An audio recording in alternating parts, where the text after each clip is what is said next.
and some people argue that it's quite demanding. It's really not.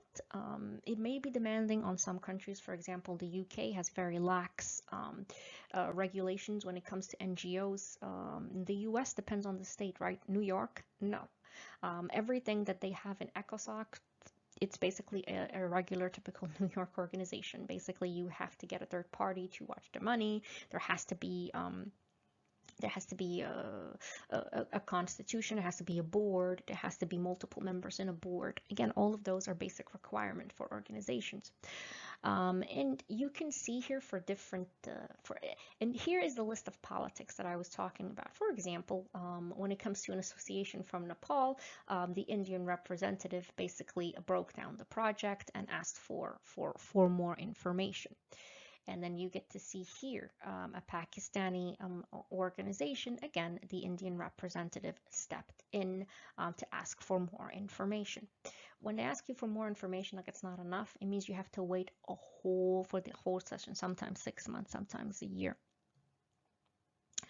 And here again, you can see it was an Indian organization and the Indian representative broke it down. And it's not to say that it's just India. Okay, it's not just India. India is actually, again, they've been participating quite well in the thing, but this is just several examples. I have more. You can see here with Uganda, the Chinese representative. Again, another Indian organization, the Chinese representative.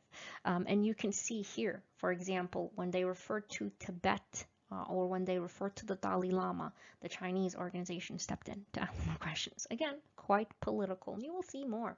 And here, for example, there was a Chinese organization and the United States stepped in to ask for more. And right here, when it was an Indian organization and it was about the Dalai Lama, the Chinese stepped in. And let me see if I have more of these around. Nope. So actually, I will talk about it a little bit more.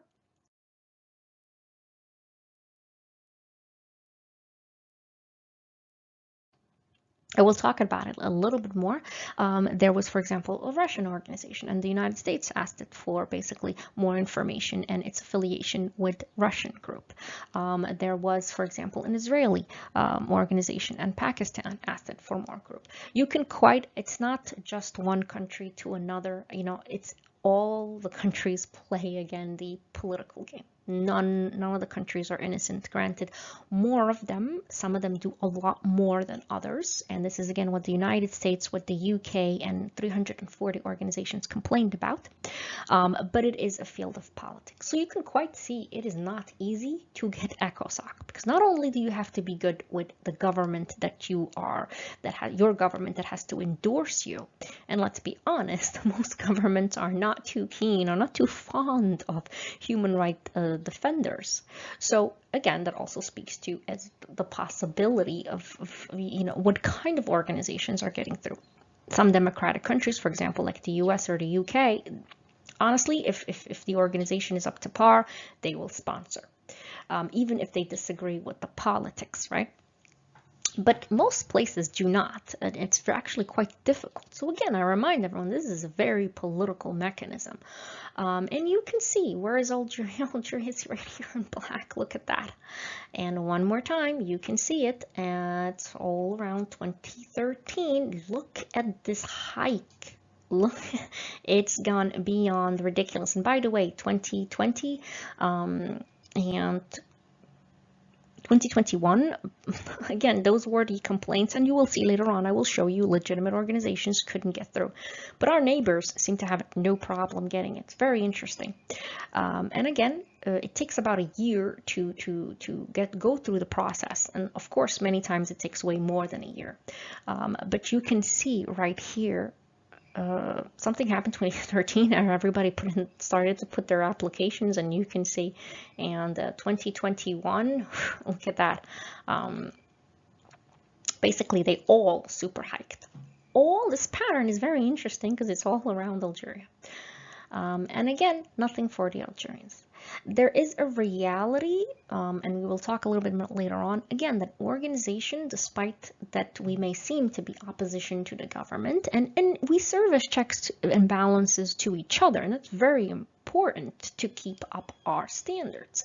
But again, we are not enemies to each other, and people really have to understand that when it comes to international mechanism, this is very, very important, because you serve to protect the country. If there are more Algerians, we get to see, for example, we get to stop interference in documentations, because we get to see, no, that's not what we were talking about. And as I will show you, and as we already talked about with the stakeholders report, now you can really see the weakness of Algeria and how those items got into the stakeholders report, and by who. Remember, we saw some organization that had Mauritania, a large majority of them that were from Morocco.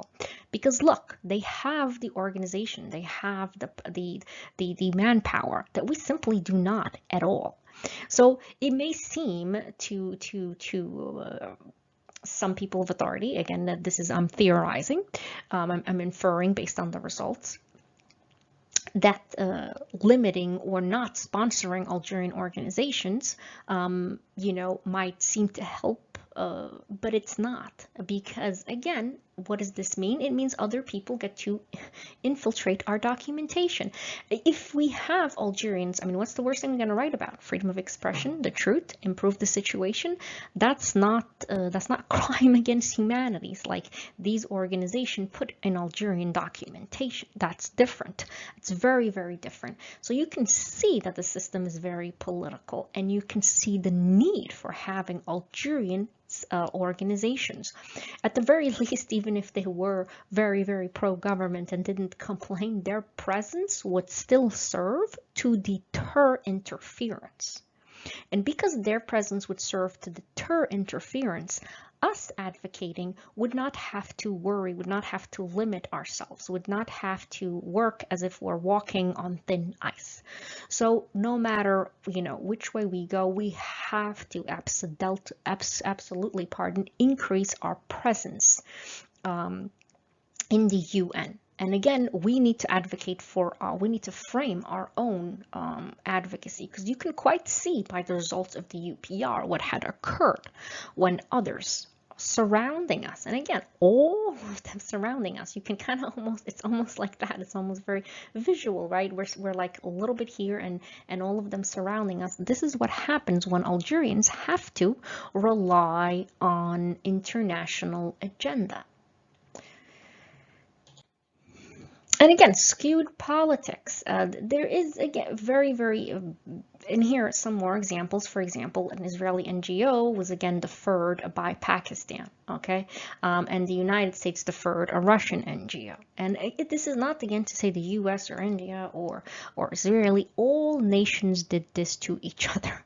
Again, like I said, it's a very political system. Some countries more than others, absolutely. But nonetheless, it's a very political system. So it's very interesting how all around Algeria, everybody seems to be just being able to get it like that. So again, there is the reality of this, and this is what the United States actually complained about for years, and you see it several times on their website, and also the UK as well, and several NGOs. So again, last year, again, an open letter, here we go, 340 organization and UNA UK, so the UK was part of this, in basically expressing their concern, and the numbers ended up being where only about 25%, according to UN estimates, of NGOs that actually clear, right? Because you have to clear, you have to get all of these stuff before you actually get in front of the committee of 19 countries, different states, and you got your state sponsor. Only 25% got approved. So that's very interesting, right? And again, during this period, Algerian neighbors seem to not have that issue at all. So you would think these organizations, whoa, they're going to be really strong. They probably have intense websites. They probably have a lot of information. They do a lot of work. No. If you go to these organizations that just made it, honestly, a lot of them, it's very surprising that they did, because you can see what they actually have for description in ECOSOC. Some of them don't have websites, and very light, nothing really extraordinary. They're good organization. I'm not talking down to them, but it's, for example, when you go to the site where you can see who has the ECOSOC and it shows you the description, it's almost, they wrote very general. Even they're not even concentrated. They do everything to include migration. And another thing, there's a lot of migration. All of these organizations almost cover migration. And what has Algeria been getting the most pressure on from all its neighbors? Migration. So one more time, there's a lot of politics in this matter. It's just an unfortunate reality. And we cannot have the Naja mentality. We cannot hide our heads and pretend that this doesn't exist. Because whether Algerian civil society is involved or not, clearly other organizations, if we are not involved, others will be involved for us. So we need, this is not about pro-government or anti-system. This is about Algeria. And we need to take heed. We need to protect the country. Again, having people advocate for freedom of expression doesn't harm the nation. Having crime against humanity does. And again, so we need to be very, very careful about this, about limiting organizations so that there isn't ECOSOC. And again, even if they were organizations that were, you know, very, very pro-government to the point where they don't question, they still would serve the purpose. They still would serve the purpose to deter international interference. And how does that help us in advocacy? It helps us because we don't have to worry about being used. Just like, you know, the stakeholders report, we can actually advocate. Right now, in the international platform, we're all walking on ice. It's like we can't trust anyone around us. So what does that do? It hinders advocacy.